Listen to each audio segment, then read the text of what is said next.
prayer, my kitchen prayer, why God made little girls, why God made little boys. They were all sort of a religious nature, and that's what people liked. So she said, well, this is really nice. Now, you do the lettering and Gail does the artwork? And I said, yes, we're a team. We do it together.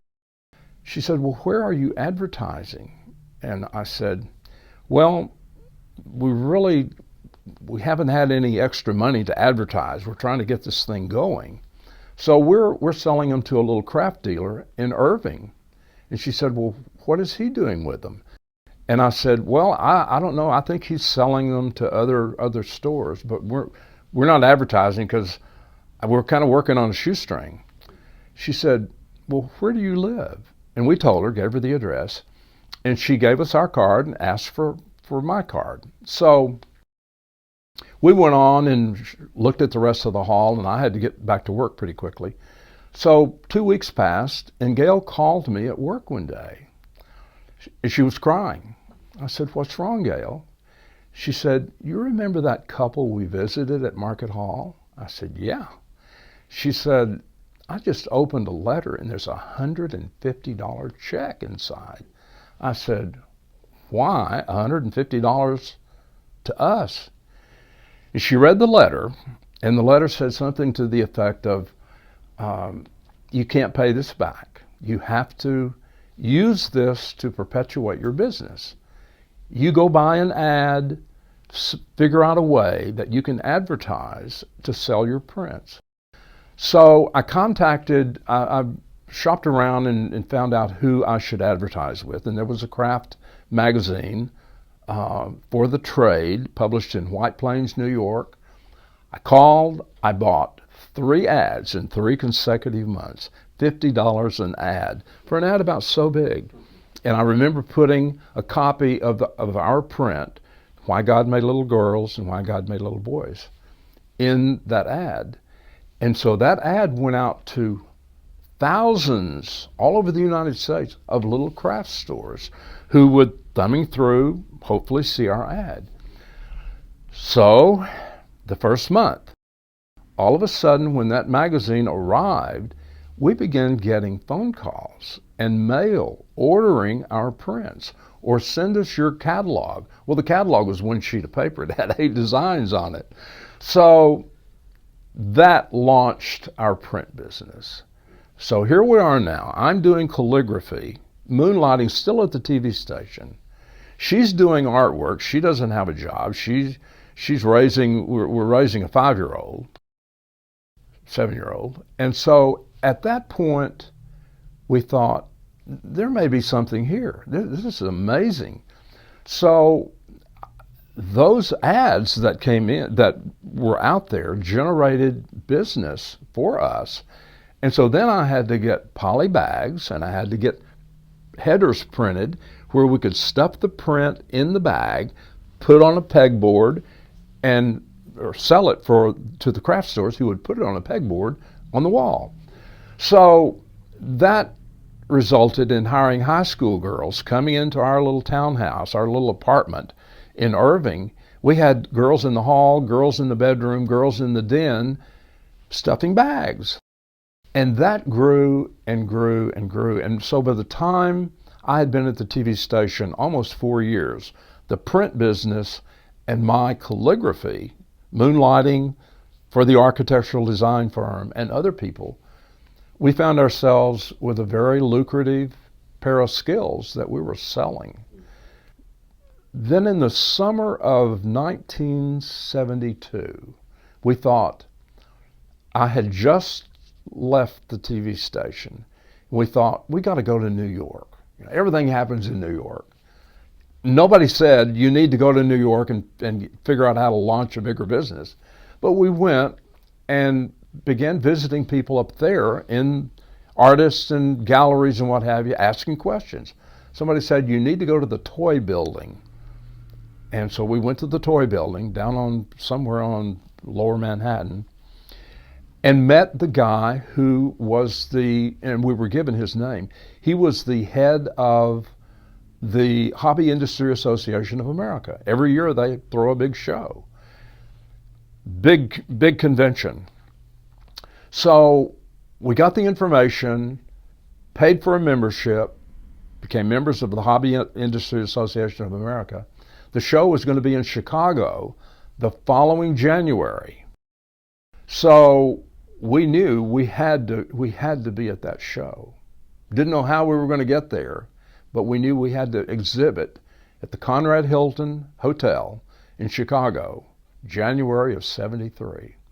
So we went back to Texas, began still selling prints like crazy, and I thought, what can I do? What can we do to call attention to ourselves?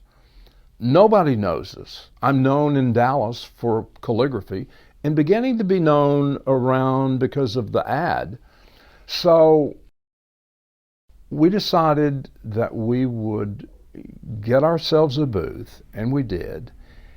Couldn't pay an ad agency, couldn't buy an ad for that show. So how do we get people in our little 8x10 booth that was several $100s? So I went to a place called Handy Dan, and it was in that day the equivalent of a Home Depot. There were no Home Depots then. So I went to Handy Dan, and I looked around trying to figure out what I could send some of the important people. And I found a shutter. I found a little bathroom shutter with slats, flip them up, flip them down. Prior to that visit to Handy Dan, I'd gone to one of the local craft people, and I said, have you got a trade journal? Do you have a magazine of the important people, the distributors in the country?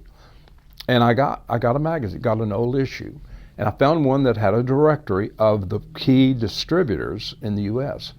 So I picked 22 firms in Omaha and Chicago and Detroit and San Francisco, major distributors of craft materials.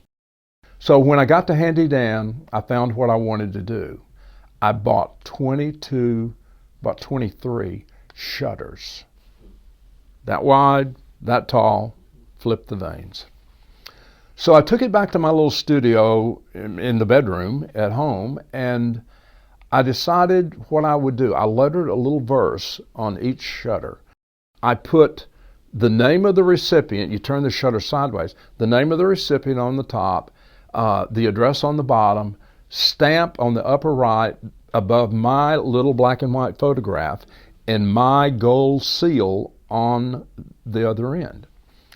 I hand lettered every one of those 22 shutters, went to the post office, found out that it took $1, a $1 stamp. I bought 23 Eugene O'Neill $1 stamps, put the stamp in the upper right-hand corner, took them to the post office, plopped them on the window, and mailed them, unwrapped. The postman said, you sure you don't want these wrapped? And I said, does it have enough postage? He said, yes. I said, send them.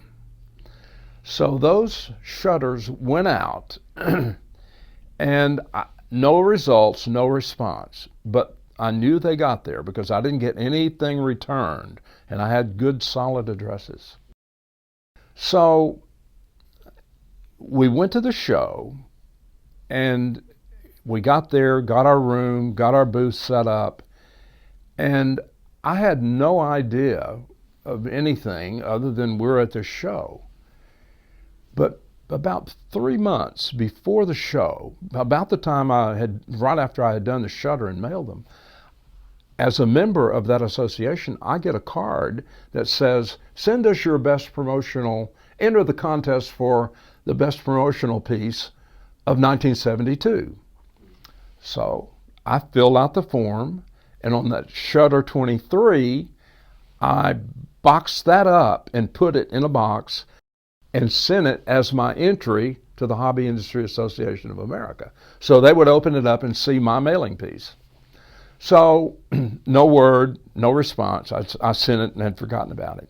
So we got to the show, and after we'd been there a day, maybe the second day, Gail said, hey Ken, they're having a big banquet 2 nights from now. We need to go to that banquet. I said, I don't want to go to a banquet. Nobody will know us. Why would we want to go to a banquet and pay a big fat fee for a dinner?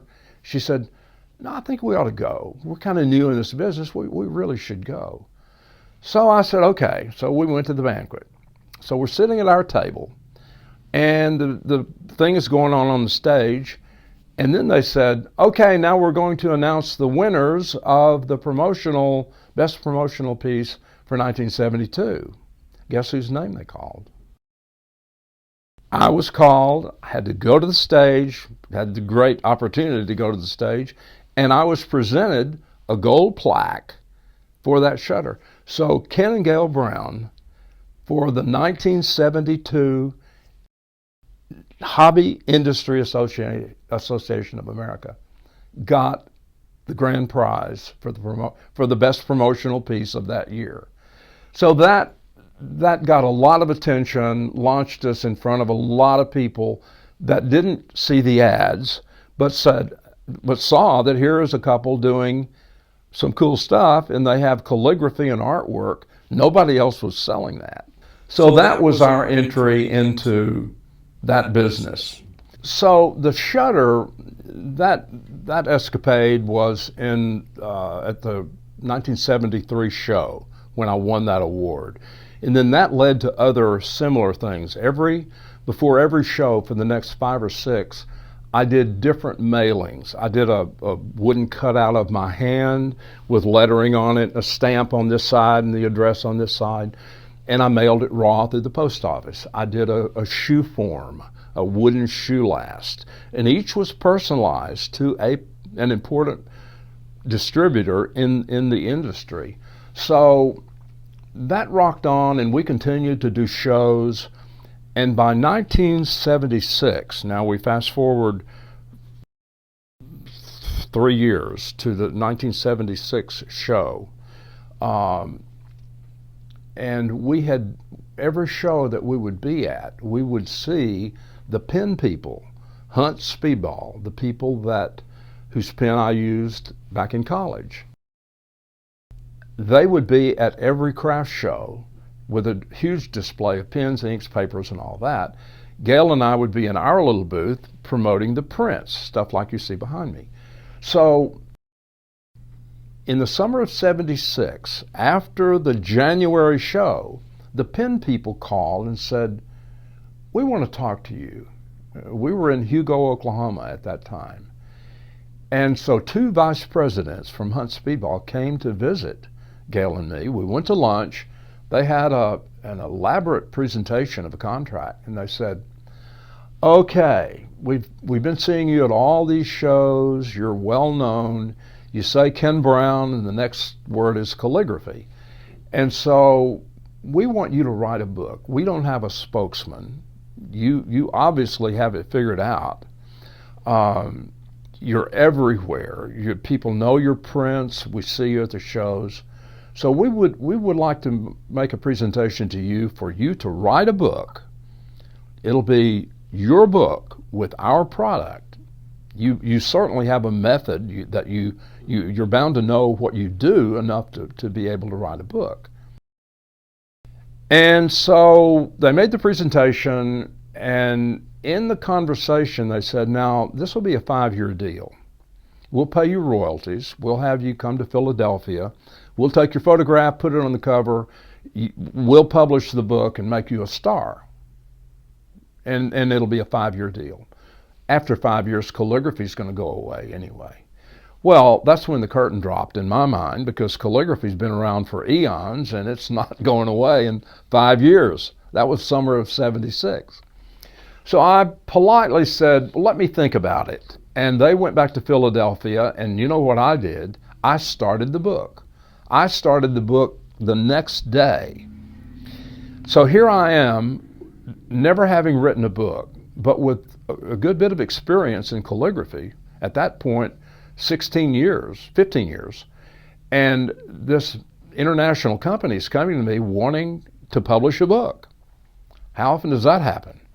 So I thought, I'm going to publish this book. I'm going to create the book on my terms.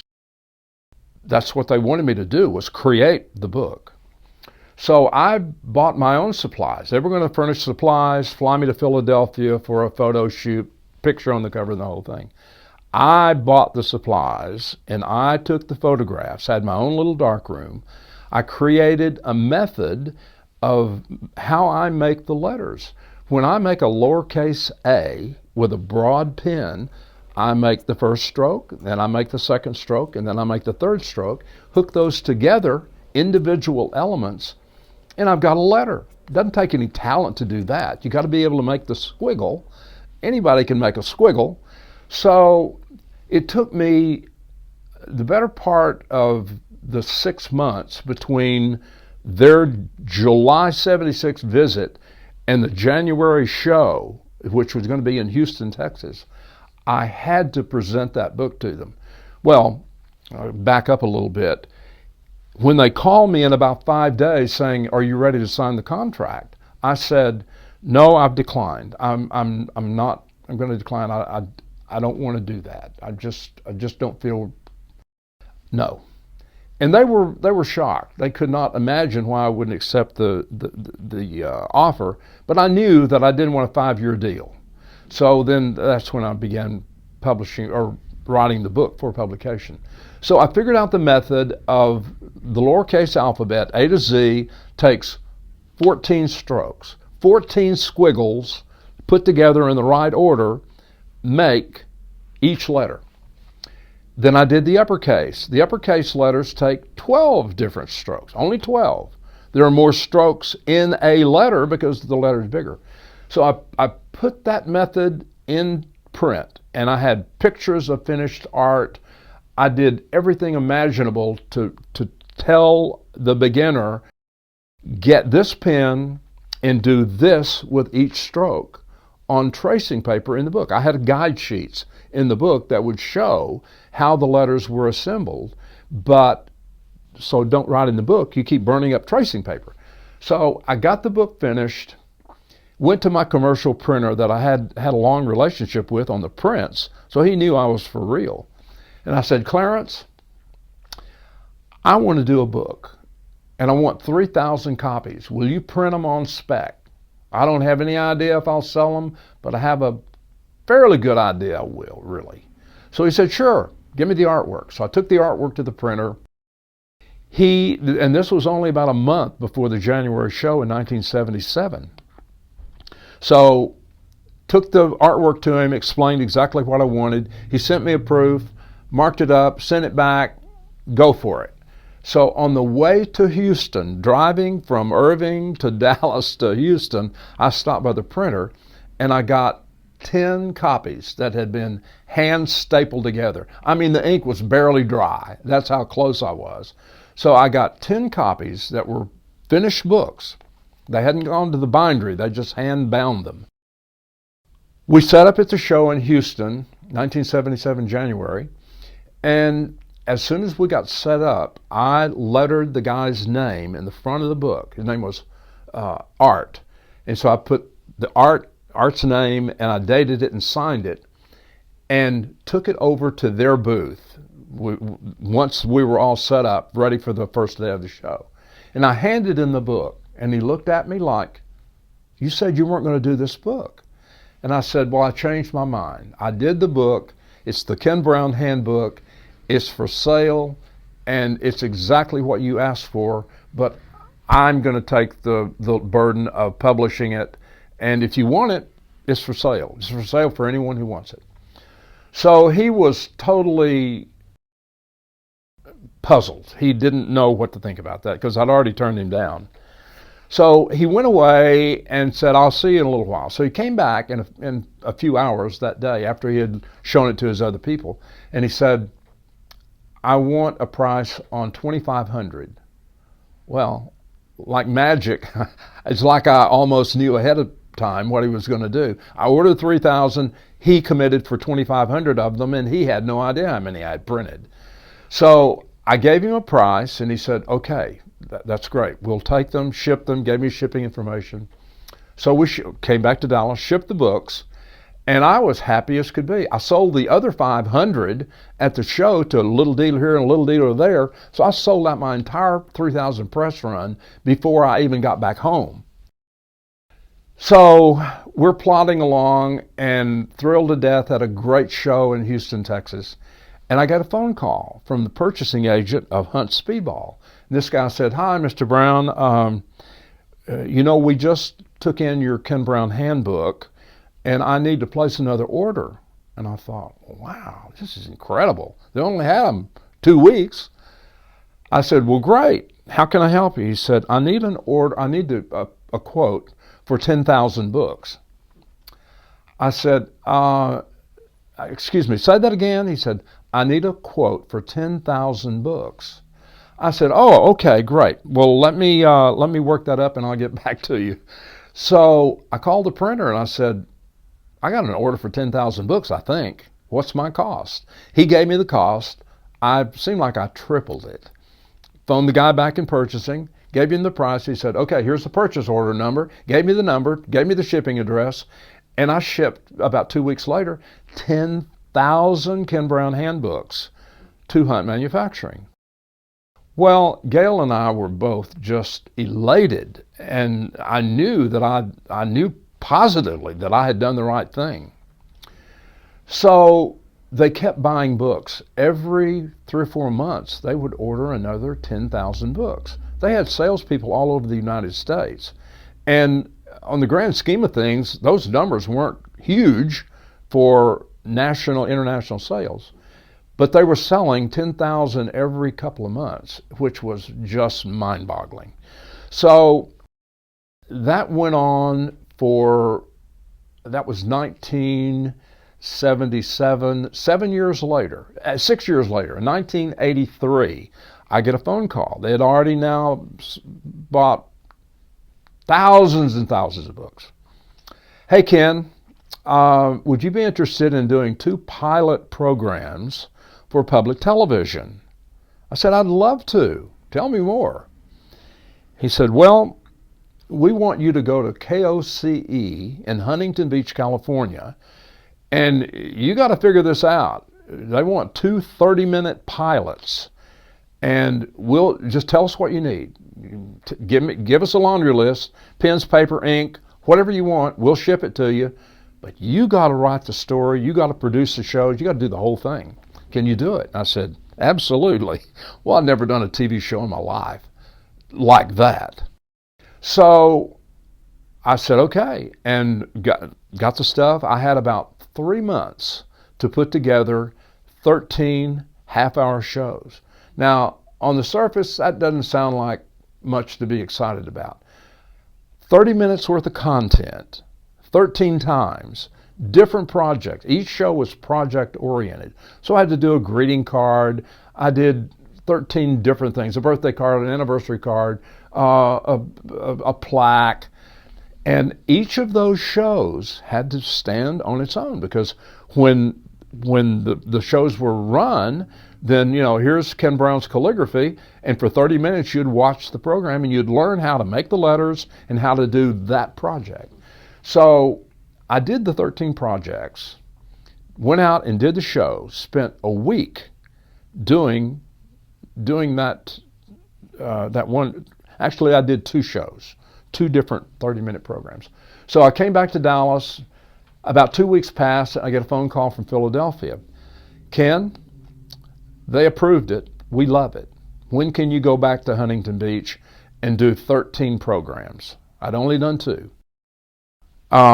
So we looked at the calendar, set a date, and in early December of 1983, I went to Huntington Beach with Gail, and we spent 2 weeks. They gave me ample time. There was no hurry. They funded the whole thing, paid my hotel, my airfare, everything. All I had to do was stand in front of the camera and teach the Ken Brown method of doing calligraphy with a speedball pen. So I did that, and they approved it, and then I went back and did the 13 shows, and then it's a waiting game again. So not long after that, probably another month, they said, okay, we have a schedule. They're going to launch in January of '84.